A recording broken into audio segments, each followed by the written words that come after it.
بات یہ ہے کہ حق کو قبول وہی کرتے ہیں جو سنتے بھی ہیں، اور مردوں کو تو اللہ قیامت ہی کو اٹھائے گا، پھر اسی کی طرف لوٹ کر جائیں گے۔ اور کہتے ہیں کہ ان پر ان کے پروردگار کے پاس سے کوئی نشانی کیوں نازل نہیں ہوئی؟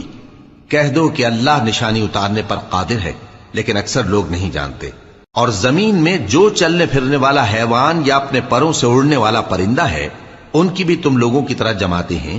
ہم نے کتاب یعنی لوح محفوظ میں کسی چیز کے لکھنے میں کوتاہی نہیں کی۔ پھر سب اپنے پروردگار کی طرف جمع کیے جائیں گے، اور جن لوگوں نے ہماری آیتوں کو جھٹلایا وہ بہرے اور گونگے ہیں، اس کے علاوہ اندھیروں میں پڑے ہوئے ہیں۔ جس کو اللہ چاہے گمراہ رہنے دے اور جسے چاہے سیدھے رستے پر چلا دے۔